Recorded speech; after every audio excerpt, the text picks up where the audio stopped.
সফল হল কি আমি এটা গণতান্ত্ৰিক প্ৰক্ৰিয়াৰ মাজেৰে চৰকাৰ গঠন কৰিলো আৰু অকণমান সময় বিলম্ব নকৰাকৈ যিসকল জনগোষ্ঠীৰ ইয়াত ৰিপ্ৰেজেন্টেটিভ নাছিলে সেই জনগোষ্ঠীবিলাকৰ পৰা আমি তাৎক্ষণিকভাৱে নিৰ্বাচিত কৰি নমিনেট কৰি আমি 6 জন সদস্য আনিবলৈ পাৰিছো। তো সেইটো আমাৰ কাৰণে এটা সফল পদক্ষেপ বুলি আজি মই ক'ব বিচাৰো। কথা হৈছে এই কাউন্সিলখনৰ ওপৰত 35 লক্ষ জনসাধাৰণৰ বৰ্তমান আৰু ভৱিষ্যত নিৰ্ভৰ কৰি আছে।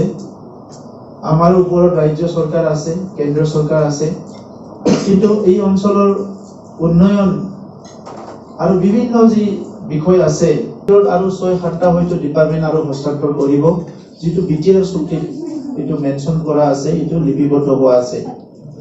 আৰু সেইখিনি ডিপাৰ্টমেন্ট অহাৰ পিছত এই কাউন্সিলখন আৰু থকা যিটো প্ৰতিভা, যিটো কেপাচিটি, সেইটো 5 বছৰৰ কাৰণে যাতে এনেই মানে মিছ ইউজ নহয়। তো সেই কাৰণে আজি দেখিছো কি বহুত কাম কৰিব লগা আছে এই কাউন্সিলত। আমি বহুত সেমিনাৰ পাতিব লাগিব, বহুত আলোচনা কৰিব লাগিব, বহুত শিকিব লাগিব, শিকাব লাগিব। আমাৰ বিষয়াসকলৰ ওপৰত বহুত সমস্যা আছে, তলৰ ডাউন লাইনত বহুত সমস্যা আছে। গোটেই সেক্ৰেটাৰিয়েটখন আজিলৈকে ডিজিটাইজ কৰা হোৱা নাই। এটা ডিপাৰ্টমেন্টৰ কাম মানে বহুত পেন্ডিং হৈ আছে। এই গোটেই কামখিনি কৰিব লাগিলে এটা টিম ৱৰ্ক লাগিব। আনপিনেদি আমাক ৰাইজে বহুত আশা কৰিছে। কাউন্সিলখন কেনেকৈ চলি আছে মই ব্যক্তিগতভাৱেও আৰু আমাৰ টিমতো আমি বহুত বুজিবলৈ চেষ্টা কৰিছো। আৰু আজিলৈকে যথেষ্ট আমি বুজি উঠিছো কি কাউন্সিলখন আমি যদি এটা টিম হৈ কাম কৰিব পাৰো, আমাৰ ইলেক্টেড মেম্বাৰখিনি আৰু আমাৰ ইয়াত থকা বিউৰোক্ৰেটখিনি সবে মিলি পেলাই সঁচাকৈ আমি বহুত কাম কৰিব পাৰিম। কাউন্সিলখন কেনেকৈ চলি আছে মই ব্যক্তিগতভাৱেও আৰু আমাৰ টিমতো আমি বহুত বুজিবলৈ চেষ্টা কৰিছো।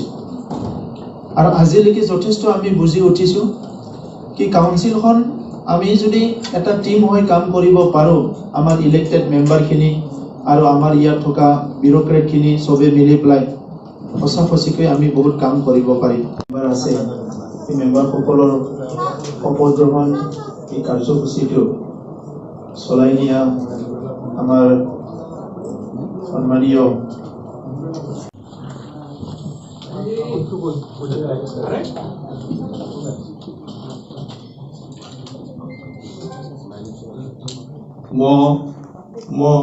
श्री माधव चंद्र छेत्री बोडोलैंड क्षेत्रीय परिषद को परिषदीय विधानसभा में सदस्य मनोनीत भएको हुनाले ईश्वर को नाम में शपथ खान्छु कि विधि द्वारा स्थापित भारतीय संविधान प्रति म दृढ़ विश्वास र निष्ठा राख्नेछु।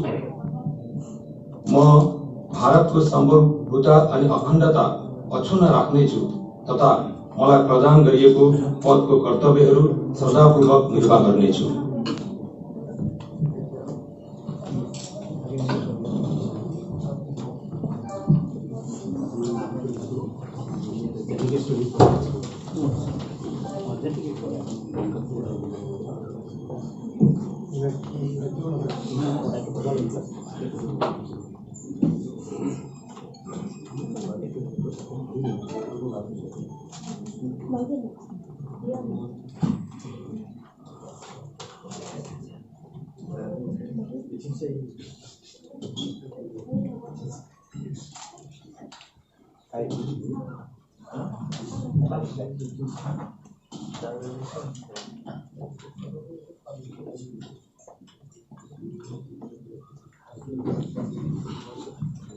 মই এতিয়া সমাৱৰ্তী ডেকা তেওঁক আমদানি চলাই আহি শপত ল'বলৈ